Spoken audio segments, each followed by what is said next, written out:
Bingo Blitz rules. If your bingo has ads in it, That's not a bingo. if it doesn't have the coolest tournaments, mini games, and the most breathtaking design, Nope, not a bingo. if your bingo moment makes you feel so excited that you just want to burst in joy and scream out loud, bingo! Sorry, so you're playing... Bingo Blitz? Now that's a bingo. Go for a world of excitement with Bingo Blitz, the #1 free bingo game. Download Bingo Blitz and play for free. Now that's a bingo. Hi, I'm Jennifer, a founder of the Go Kid Go network. At Go Kid Go, putting kids first is at the heart of every show that we produce. That's why we're so excited to introduce a brand new show to our network called The Search for the Silver Lining, a fantasy adventure series about a spirited young girl named Isla who time travels to the mythical land of Camelot. Look for The Search for the Silver Lining on Spotify, Apple, or wherever you get your podcasts.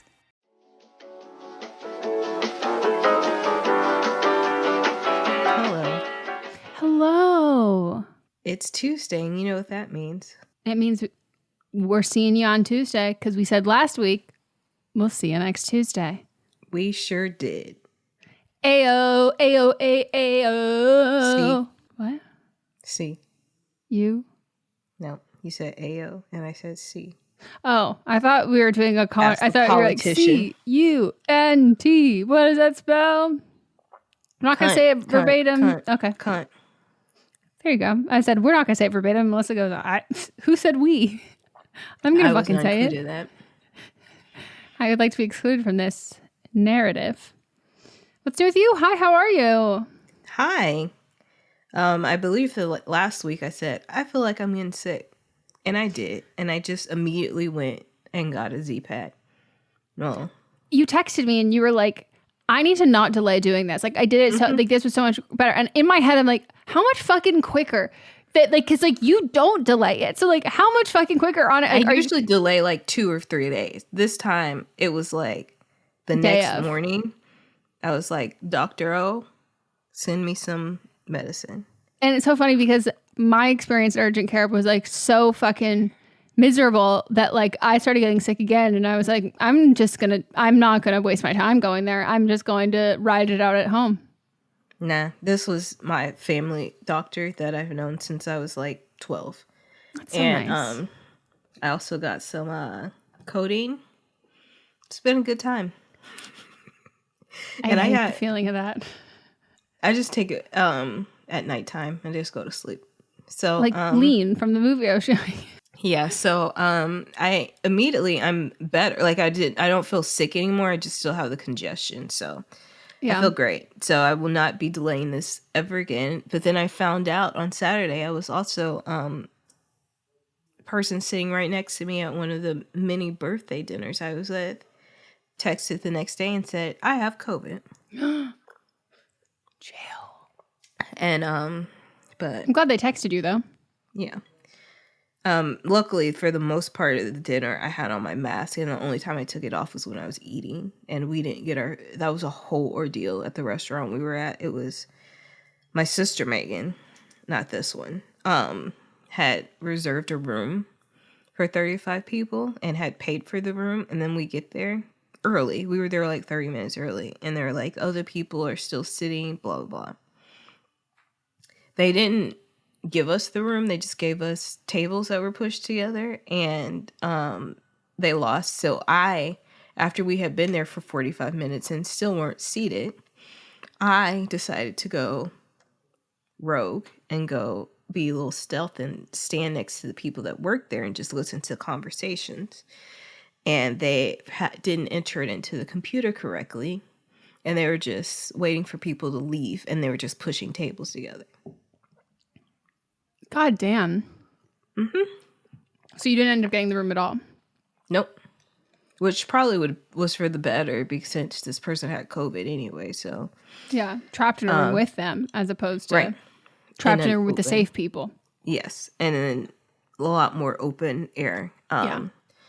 But that was interesting. But yeah, I had a million birthday parties. Felt great. Got my medicine, here I am, still here. Still a little congested with phlegm that's just sitting right here. Ooh. But other than that, I'm good. Take a theragun to the face. Oh my, I hate theraguns so much. I kind of want to try one. I've never tried one. They're too powerful. For as somebody who loves like a deep tissue massage and people digging their heels into my back, I cannot stand that hard. The sound I don't like. I don't like the sound. I don't like how fast it moves. I like a deep need and not a pounding. I hate when I go get a massage and sometimes they'll do the chopping and I tell them don't do that to me. Yeah. So I hate that thing. It's fair. One time I was with a trainer and it was when theraguns first came out, and he put one on my not like a physical trainer. He was literally like exercise trainer. And he put one on my back and I didn't tell him to. And I was like, get that off me. Like, I hate it so much. And he's like, that you don't like that? Like, and I was like, no. And he's like, it's not that bad. And I was like, no, it's terrible. I hate this thing. Yeah. I don't like the feeling of, there's like those like workout plates that you can step on. Yeah, I hate those too. My old trainer, he was like, okay, we're gonna get on this and like just tell me how you feel immediately, like and like we're gonna talk through this, we're gonna like build up. And I was like, I feel like my brain is getting scrambled. And he goes, okay, step off. And I was like, I'm the well, exact do I get same. used to it? He goes, no, people, your body is not built for, like, it's just not. And he's like, you might have more liquid than other people and there's more room for things to move around. And he was like, if you feel like that, no, we're getting right off. And that's how I feel like, cool. with the theragun. So yeah, I'm the exact same way on those plate thingies. I'm like, I hate those am I supposed to feel like I'm getting my eggs scrambled? I know. Like, I become goo, like all of my insides. Like, it's like I can feel my spleen like hitting something out. Like, it's not good. It's not good at all. I do wonder when we're going to figure out what we had. I think if it was RSV or another weird strain of something. Yeah. But whatever we had / have. Whatever. It's sweeping the states. Sweeping the nation. Mm-hmm. Did you not? I know you didn't watch it because now TikTok tells me when people watch things. There was a video I sent you and somebody made a restaurant that's all fair food. People just keep coming for us. Uh-huh. They're stealing everything. Man, where did you send me this video? It should be the last video I sent you. But it usually shows up in TikTok where it's like, oh, sent you a link. Oh, it didn't for some reason. Because that's how I've been doing them. My TikTok, I will get notifications of Melissa shared a video with you. Mm-hmm. And so then I go on my TikTok and then I just watch it from there as opposed to text messages. But it didn't pop up. Called Juicies? Wow, they really are coming for us. Yep. But they've got deep fried Oreos, deep fried cheesecake, funnel cakes. Oh my God, you're right. They really have everything. But ours will be gluten-free. Yeah. Oh my God. It looks so good. Oh, this makes me want to try out pineapple. And by try out pineapple, I mean test my pineapple allergy and see how much I've got left. You and my sister Melanie both have pineapple allergies, and she loved pineapples. I know, it's so good. I met this girl who used to work kind of with Mott's, with like a company they contracted out for a job. And when I was there for like his work thing, I was there hanging out for a couple weeks. I would always like want to sit. She worked on the marketing team, and I'm like, see me next to those marketing girls. Like, marketing girls and I, like, we see the same language. Like, I love this. We're vibing. And she was like asking about like food allergy things or whatever. And Mott's was like, oh my God, she also has a pineapple allergy. And I was like, and she was like, oh my God, Mott's told me that you do too. And I was like, no way. And we were like comparing our different allergies, and we just like vibed so hard. And I was like, this is why I always seat me next to marketing. Such a vibe. And then I learned about childbirth and from the other people who were there who had babies. And they were like, I pee all the time when I walk. And I was like, this is the conversation I prefer versus like the techie people who are like talking about like all this other stuff. I'm like, I don't need that. Let's talk about this. Let's talk about your pelvic floor. Tell me about it. Most of the things that I say to talk about are relatively small. I would like to give a shout out to a man from Riverdale. His name is Charles Mettledon. Mm-hmm. I don't need to know. Beautiful. Oh yeah, he's very, very beautiful. he has like a god face and like he looks like if you opened a history textbook and you're like, and this is the god of the sea, and I'd be like, okay, cool. Like looks like a fable, like a fairy tale. Gorgeous. He has a quote which I have zero desire to read the full article because I don't want context to this quote. And his quote was, "Riverdale was my Juilliard." And to that, I just think, perfect. No fucking notes. You have Jacob Elordi like shitting on the kissing booth, being like, you know, this is a bad movie. Like, I regret doing this, XYZ, whatever. And then you have Charles Mettledon, who's here saying, Riverdale is my Juilliard. And I love that. And I saw a bunch of clips from press for May, December, which I really want to see. I haven't watched it yet because it is... Here's the thing.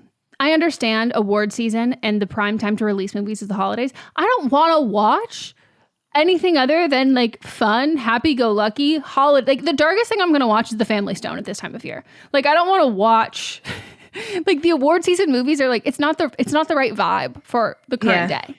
Oscar bait. And it's even worse now because some of these movies would have been released in like October, November time, but because of the strike they got pushed. So it's just like extra depressing. But I hear that this one, because I was against watching it, but I hear that this one doesn't glorify anything because it felt like very much a glorification from the clips that I saw. But after seeing people's reviews of it, I'm like, okay, I'll watch it now. Because I was very fascinated with that story because I remember it when I was a child. Yeah. And so I was disgusted then. And then when the interview that I feel like a lot of people are passing it now, but I saw it when it actually happened because, I mean, she's dead now. But the one Good riddance. Yeah, where he or she was basically like trying to say that he was the one that initiated everything. And he was like, can you stop? You're making me uncomfortable. Like, I've been following this story, it feels like my whole life.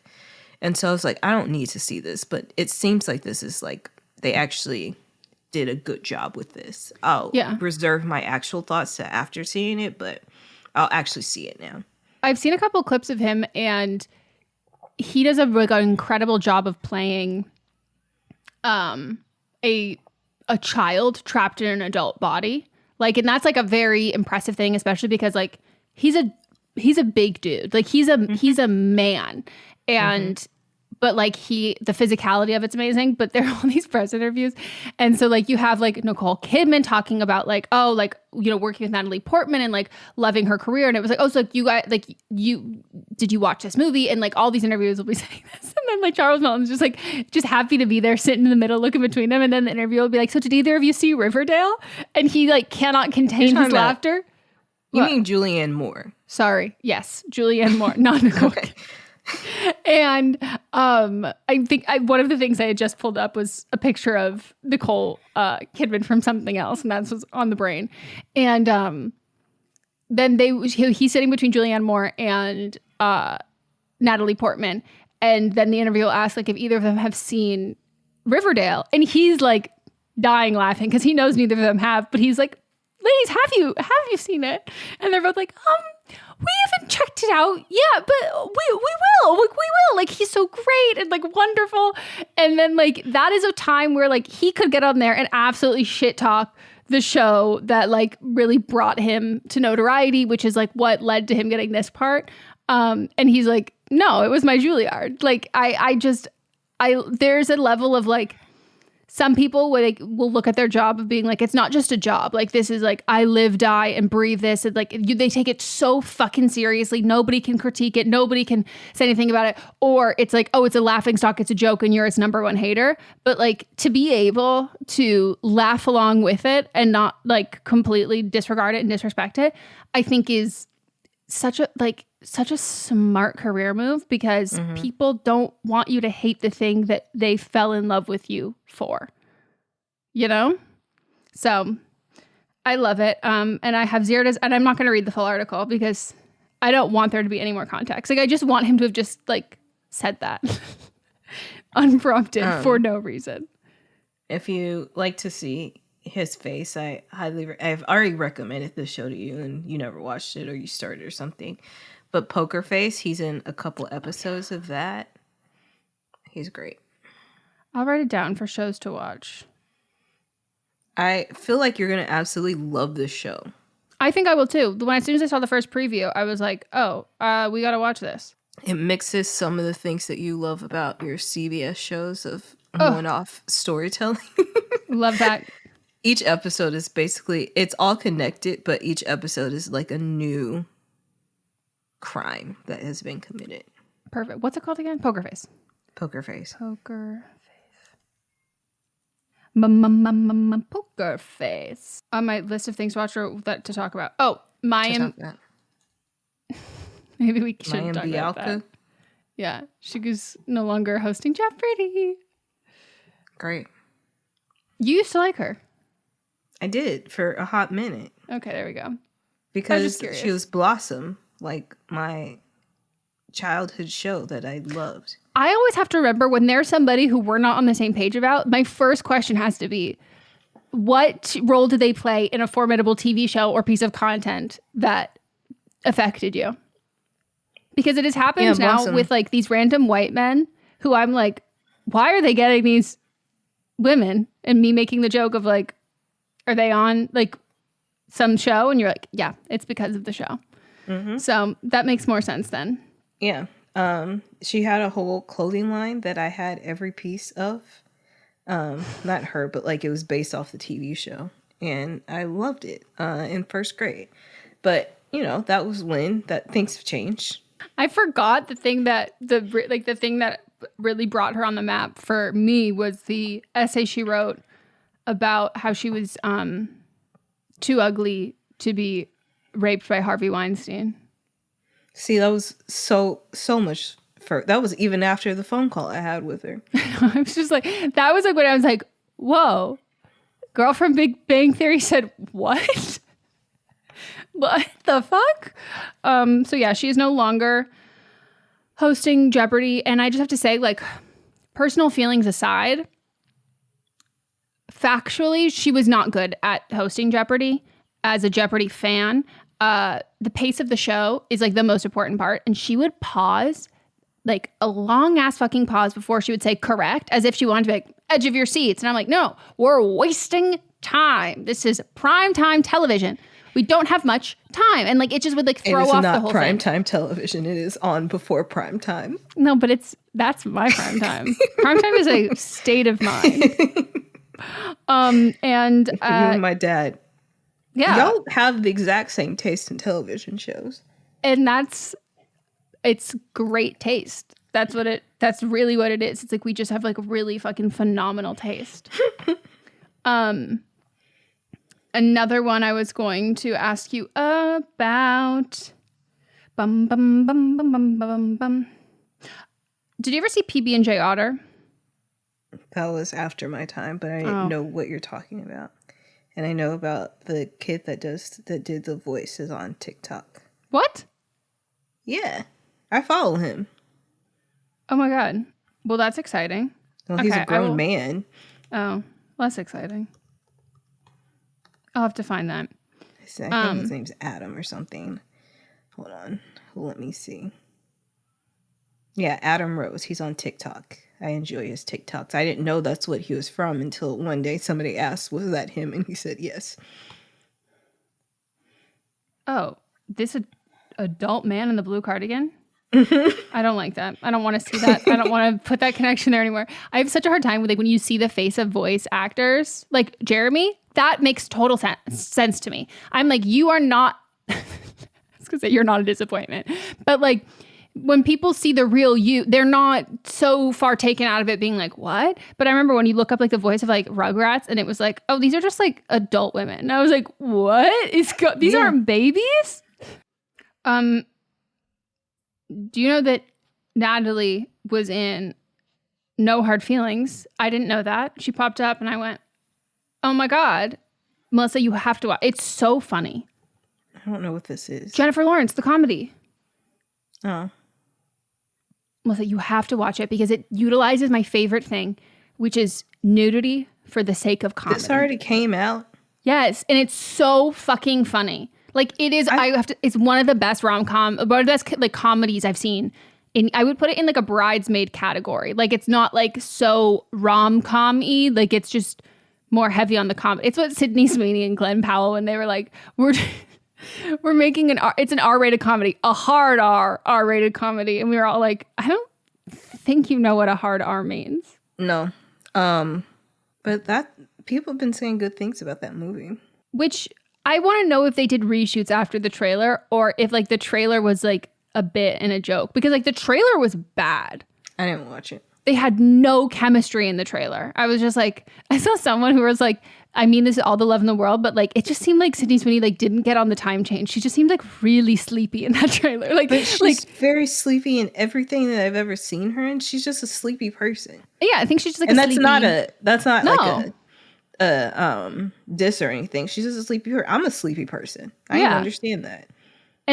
But I just was not picking up on the sexual chemistry, because he is not a sleepy person. Like he's like Alvin and the Chipmunks as a human. Like that's the opposite of sleepy. I wouldn't go that hard. No, he's like, he's alert.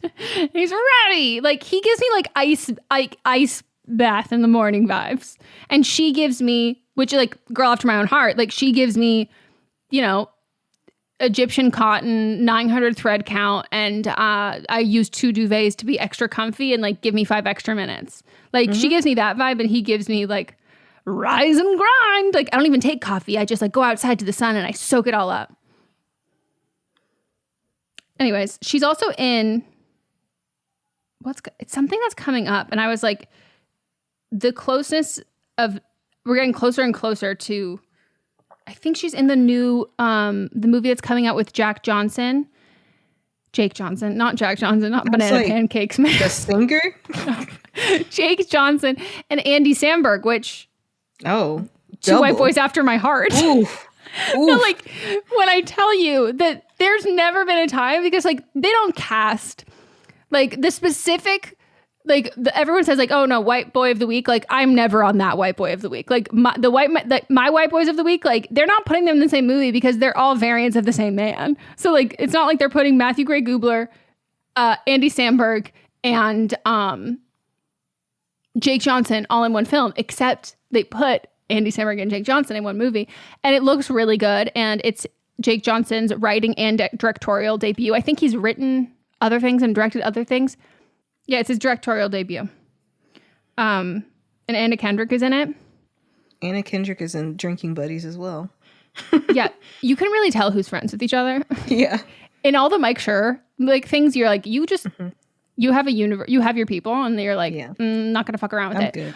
But I'm pretty sure Natalie's in that, and I was like, oh God, this is one step closer to these men who I love so desperately. She's crushing it. Oh, Jake Johnson. What a beautiful man. I know. I love him. Me too. I love him so much. And like, you still haven't watched Into the Spider-Verse, have you? No. No, but it is on my list. I just like, because he plays Peter Parker, but they made his nose, like Jake Johnson's nose. I think it's like the cutest thing. I'm upset. There is something about a nose. There's something about it. Something about his also specifically. As a podcast network, our first priority has always been audio and the stories we're able to share with you. But at Realm, we also sell some pretty cool merch, and organizing that was made both possible and easy with Shopify. When you think about successful businesses like Aloe or Allbirds or Skims, an often overlooked secret is the business behind the business that makes selling and, for shoppers, buying simple. For millions of businesses, that business is Shopify. That's because nobody does selling better than Shopify. It's the home of the #1 checkout on the planet. And the not-so-secret secret that's definitely worth talking about is that Shop Pay boosts conversions up to 50%. That's more happy customers and way more sales going. If you're hoping to grow your business, your commerce platform better be ready to sell wherever your customers are scrolling or strolling, on the web, in your store, in their feed, and everywhere in between. Businesses that sell more, sell on Shopify. Upgrade your business and get the same checkout we use with Shopify.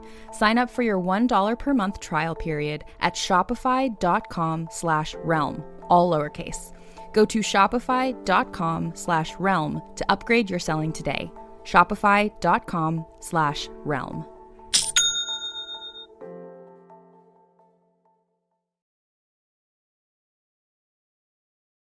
You've seen Fleabag, right? Of course I've seen Fleabag. Season 2 too, right? And I've seen both seasons probably 2 or 3 times. I know. I was like talking about it, so I was like, I think I'm due for another rewatch. Yeah. But so Andrew Scott and then Paul Mescal, who is the actor who looks like when you were like, how is this not Jack Harlow? And I was like, that's actually Paul Mescal. They've got a movie together, and that one also looks quite good. And that one's not streaming, because I was going to say maybe we should do the Jake Johnson one when it comes out, because it comes out on Hulu. But I think that other one is coming into theaters. I just saw, because I'm still on Jake Johnson's IMDb, and he was in this movie called Let's Be Cops. Mm-hmm. Did you ever see it? No. It looks like it would stress me out, but it is. I know. It's both of them. We've got Jake and Damon Wayans Jr. I know. I was like, is this what you just decided? Like, this is just like, we've got a break. Like, let's make this. We have to see Wonka. Yes. I'm like now here for Wonka. Well, you know who was there? Club Show. Of course. I know who's there. Who I did my deep diving. I still can't find any I don't understand how you're in Hollywood and I can't find any connections to you. That it's because I think it's a facade. Like, I think she's a personal assistant or like an executive assistant to someone who works in Hollywood, the zip code. Like, I think she probably lives in Pasadena and works for someone who lives in Pasadena. But like, I don't think she works for anyone who works in the industry. It's just wild. I know. It's a wee bit terrifying. Mm-hmm. But unfortunately, I'm addicted to the saga of it all.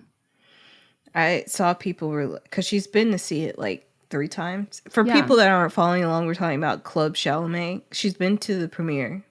The last time I looked, it was to see the movie 3 times. And she's been going in costume. Yep, but like not even this Wonka. She's been going in like Johnny Depp Wonka. Yeah. I'm like waiting for a picture with the goggles. Like, I think we're dangerously close to a goggle outfit of the day. You know, I fell asleep watching the Johnny Depp one. I didn't even know that you would have. I've never been in the vicinity of it playing on any device. I was at the movie theater and fell asleep. First of all, you know me. I have fallen asleep in many a movie theater watching any movie, but like, it has so much going on. No, I just was not entertained at all. Fell asleep. Conked out. That scares me so much. That's like that guy on TikTok who does like the Willy Wonka vibe. Like, dresses up as Willy Wonka and acts like Willy Wonka there, which stresses me out because he freaks me out. Because Gene Wilder's was like, I am trepidatious, but like, I'm not fearing for my life. I'm just like worried we're not going to have much to talk about, or like things might get a little uncomfortable. And we were Johnny Depp's. It's like, I'm not going to make it out of here alive. Right. And if I do, I'm going to have some blood on my hands. I just fell asleep.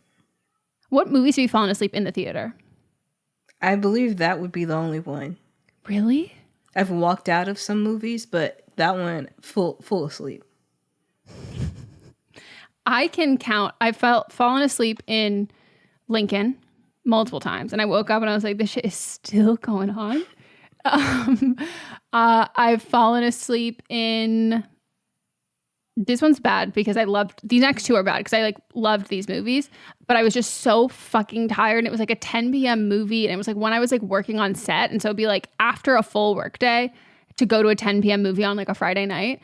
Fell asleep the second time I saw Black Panther and the second time I saw Creed. But who doesn't want to fall asleep and hear the sweet, sweet sounds of Michael B. Jordan? When your eyes are closed, you don't know what those sounds are about. Exactly. And I'm just there with Mott's, and I'm just like, I just get to let your imagination run wild. And then, like, for things not in the theater, I definitely have fallen asleep in more movies than that. But like at home, the one that I fell asleep in the most was 21 Dresses. I don't think I've ever finished that movie. Like, middle of the day, like I could not keep my eyes open. And I've never finished Call Me By Your Name because they don't talk in the beginning part of the movie. And so, like, it just lulls me to sleep. Like, I need dialogue. Call Me By Your Name, I watched that at home, but I did fall asleep in it multiple times. Yeah. But, like, I would just rewind back to where I was and then keep watching. But I feel like that one took me a whole day to watch because I kept falling asleep. Yeah, because they don't talk. Like, you need to start talking. Someone needs to say something in this movie. Otherwise, this is just like relaxing sound bed to fall asleep. It is a relaxing, beautiful. Yeah. And I'm just like, I guess it's time to go to bed. Very beautifully, but like I could have got the same. You could have truncated the movie to about 15 minutes. It could have been a short. Yes. That movie could have been a short. Like truly. That movie could have been a TikTok. Yeah. There's no one says anything. No one's speaking. So I'm looking forward to attending a movie in the theater. We're going to go see The Leftovers, which I'm really excited about. And then I obviously want to see Saltburn. We're not going to see that with Monsters family. I don't know The Leftovers. Like, what? Like the TV show? Maybe I'm wrong. I'm wrong, I think. The Holdovers. Sorry. The Holdovers.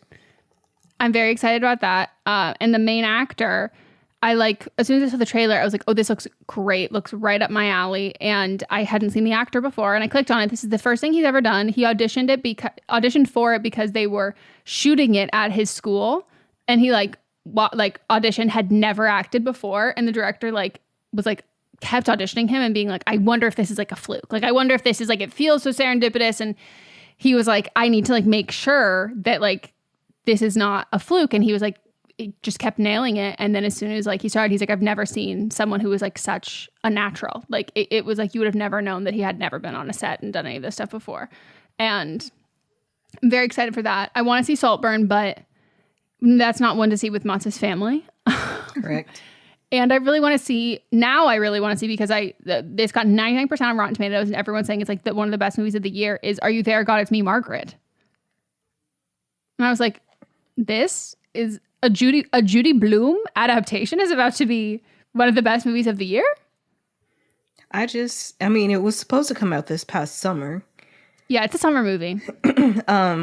But strike. And I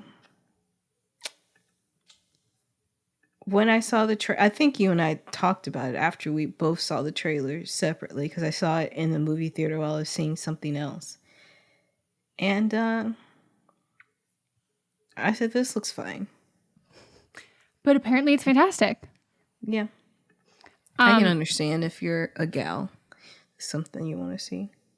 And I also did watch the Brandy Christmas movie, which I was on Brandy's side the whole time because like they're like describing her as like she's the perfect mom. She writes these like holiday newsletters and like she sends them to like one of her friends from college and like the friend from college is like, I'm mad about this. Like her life is too perfect and like blah, blah, blah. Like I just want to show up and like be able to see that it's not all this. And I was like, I really hope that like you just get there and like her life is fabulous. Like she's just hella fucking rich. She's gorgeous. She has a hot husband and like she is happy. And that's like kind of what it was. But then the plot twist of it, I was like, okay, well they can't do this because like that actually makes no sense storyline wise. Because it wouldn't make like it's just very weird. Like it just wouldn't happen. And I was like, so it has to be this. The plot twist ended up being the thing that I was like, it can't be that. Which I'm like, did anyone sleep on that idea? Like just for one thing going, that actually feels like maybe a little bit too far. And they said, nah. And then when I thought, wow, that was too far, then the mode of transportation for the end of the finale of the film is a hot air balloon. And I was like, okay, Melissa, this is a girl who did not pass. I mean, I passed science, but like I cheated my way through science. I'm not good at science. tell me how I can poke holes in this when they say that this is a like hybrid eco-friendly hot air balloon that is powered by electricity. And I go, bitch, that's not how it works. How the fuck are you floating? Melissa, it's not plugged into anything. They're like, it's fully charged. And I'm like, that's not how it floats in the air. Maybe they've created one. It's like an electric vehicle, but for and hot so air balloon. Just imagine they've got Brandy up in that hot air balloon and it almost crashes. No. I know. But it was chaotic. It's a thing. No. It is a thing. Yeah. Does it make it more or less safe? What's it called? It's called Best Christmas Ever. And for anybody who also likes Christmas movies like me, and you have the same criteria, just know that it does only have 2 stars on IMDb, which is a good sign. And there are weird sexual innuendos and things, and there are weird things that don't get resolved. They did like throw in there that like a swingers plot line that we never picked up again. But it was great. And like, I just loved watching Brandy be rich. And thank God she fucking sings. I was waiting. I was like, where? I need to see Brandy with a microphone in the foreground so I know that it's coming. And then suddenly she popped out of nowhere. And Mox was like, it's your time. And I was like, thank God. And she got up there and she sang. What'd she sing? A classic or one written for the movie? Unfortunately, a classic, because I do love an original Christmas song like Santa Claus Lane, Hilary Duff. I love a classic. What classic did she sing? You don't even know. Well, it was for a Christmas play. And so I think maybe one of the ones that mentions, is it God on Christmas or Jesus? Jesus. Jesus. Maybe Away in the Manger. Yeah, maybe one of those. I don't think it was, because it wasn't like Last Christmas. Oh, I apologize. It's Let It Snow. I do know that song. Wow. I'm familiar. But yeah, let us know what movies and things that you all have been watching, because post-holiday season, I don't think I'm not going to be watching Christmas. I don't think I can get Mods to continue watching Christmas movies. No. We will be seeing Mean Girls, though. I am excited for that. Though, did you see that they were Wonka, like... You know Wonka is a full musical too, right? I didn't know, and thank you so much for letting me know. Because you know how they're saying they're no longer going to advertise these movies are musicals? Yes. And someone tweeted and been like, imagine going to, like, hating movie musicals and going to a movie theater, and then they start singing. Like, imagine how mad you'd be. And I was like, raising my hand, me going to go see The Greatest Showman, when I was like, uh-oh, why is he tapping his foot? Why is he snapping and just panning up his body? And I was like, why is he singing? And then suddenly... we were locked in for a musical that we had, like, that's like taking a sip of clear alcohol, thinking it's water, and it's taking a sip of clear liquid, thinking it's water, and it's actually alcohol. Like, I can't explain how off-putting and jarring it is, thinking you're signing up for a movie, and there's suddenly a musical. Yeah, you hadn't mentioned it, so I figured I should. Thank you. Let you know. I'm so sorry. Does Tim, is he singing or is he rapping? Maybe a little bit of both. Okay. Well, I can't believe Hugh Grant is playing the Oompa Loompa. And he's just like such a miserable old man. Like, it feels like they're trolling him. You weren't part of... You probably don't remember Hugh Grant being sex symbol. Huh? Hugh Grant was like sex symbol rom-com king. There was a point in the 90s where... Whoa. Like, if we were going to Blockbuster and we saw a like Hugh Grant on the cover, we were getting that. He has always been like a prime minister to me. One of the best rom-coms ever existed. It's my favorite and still holds up pretty well because I watched it again like 5 years ago. Is Notting Hill with him and Julia Roberts. It has one of my favorite montage sequences that ever existed because it goes through seasons, and we start with him walking at the beginning of it and see the season. Like there's a woman at the very beginning that's pregnant, and by the time you reach the end of the montage, she's holding the kid. Do you think that's where they got inspiration for the Twilight montage when the seasons are changing and Bella's just sitting in her chair and the camera swinging around her? Catherine Hardwicke was like, Notting Hill. Catherine Hardwicke did everything in her power to be like, I will not let this movie be shitty Mormon propaganda. I'm going to try my goddamn hardest to make this a watchable film. And she succeeded. She wasn't working with much. Yep. I haven't seen Notting Hill. I should watch it. That was like so good. A grown-up movie when I was a kid. So it was like you weren't allowed to watch it.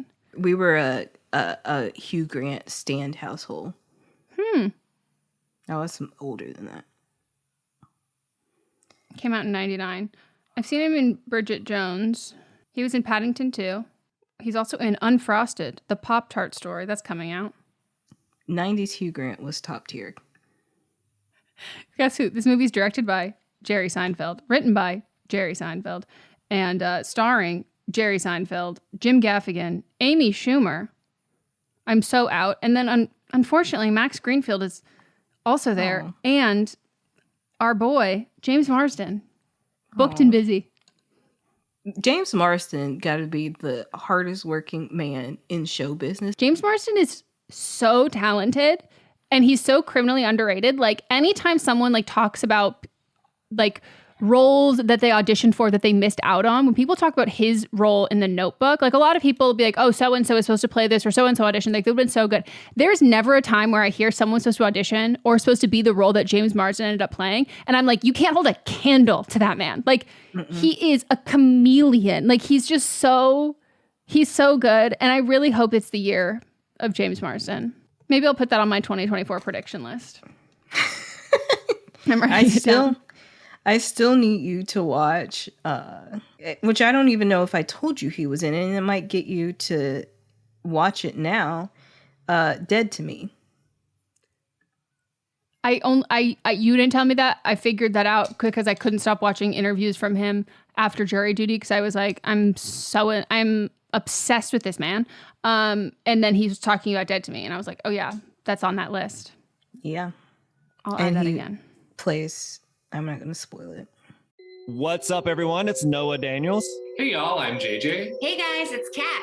And we're your hosts of the Real Hauntings podcast, where we bring on guests to share their first-hand encounter ghost stories and supernatural experiences. Now on to the trailer.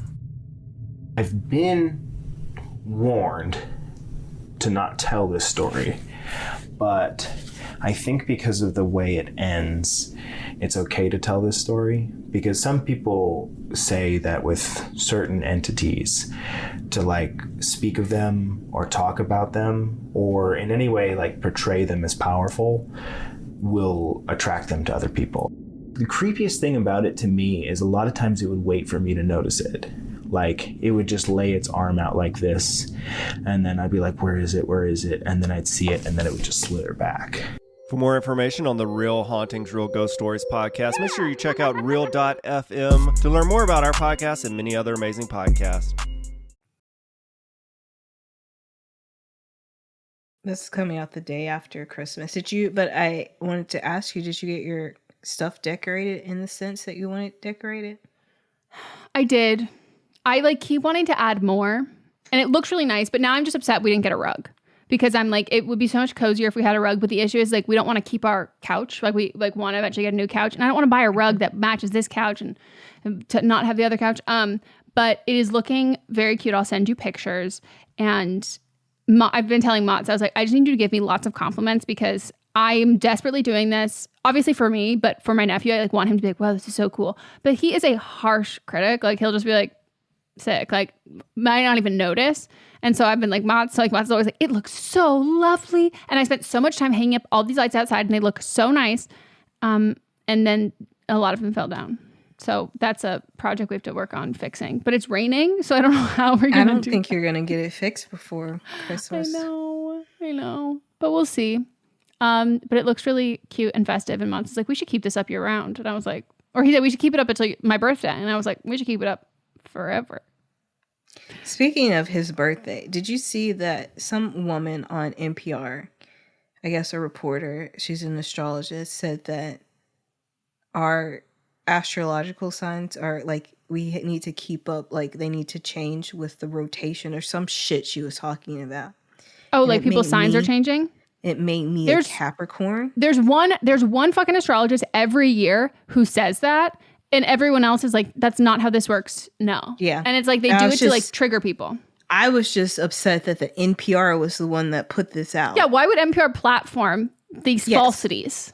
And I have a comment now that's going viral under the video. And someone was like, this is because I was like, I am a Aquarius through and through. Like, do not, even though it's like the day after my birthday is when they do it, so I guess I'm technically on the cusp. Yeah, but no. And somebody was like, this is a very Capricorn reply. And I said, you can go in the trash with this woman too. It's a very Aquarius reply, really, is what that is.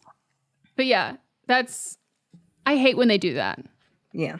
Because also people are up in arms in the comments. So it pushes to the previous sign you would be? For me, yeah. I didn't look up yours because I was just very angry. Even though I don't even like astrology. No, but like, don't and fuck the woman with the that made this is, she also said, I like being a Leo. And I was like, obviously, you just want this attention. I feel like you're probably safe because you're kind of in the middle-ish. I'm a couple weeks in. Yeah, so you're probably safe. And mine, because I'm on the 16th, it is in the other part of it. And so it put me just a day ahead with the Capricorns. Yeah, every couple of years, there's an article from 2016 of being like, the new astrology signs and like all of that. They will constantly do this shit. And of all the clickbait headlines, I guess it's the least egregious and dangerous and problematic. But like, just stop. Like, give me like a feel-good story about something else, or write a little fiction piece. Write a story. Write a tale and tell me a little tale. But like, don't fuck with my feelings and emotions like that. Oh yeah. So 2016, it said I would be a Cancer, July 20th to August 10th. That's not a thing. Oh, and they added a new one, like Orphithicus. She didn't talk about adding a new one, so yours might be different over this lady. Yeah, I can't with this. Just like predict our futures, tell us everything's gonna be okay. Like, don't fuck with us. Right. But on that note, here's our last See You Next Tuesday of 2023. We hope you had a wonderful year. And if not, don't worry, it's almost over. Right. Time to start over. I'm coming clean. Okay. We'll see you next Tuesday. Goodbye.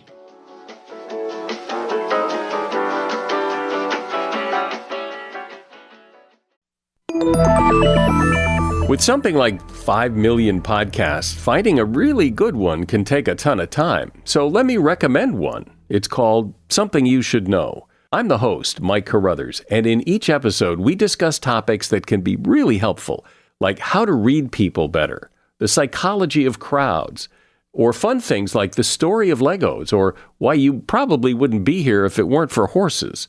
Something You Should Know is the name of it, wherever you get your podcasts. Welcome to the small town of Chinook, where faith runs deep and secrets run deeper.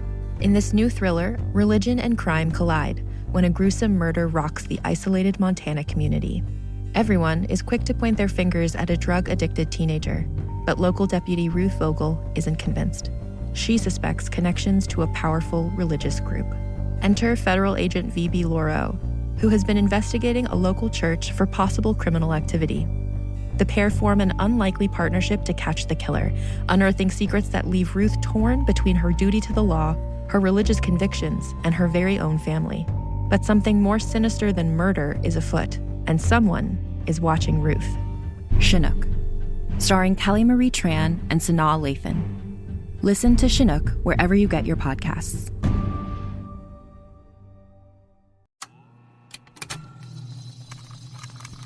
Contained herein are the heresies of Radolf Buntwine, erstwhile monk turned traveling medical investigator.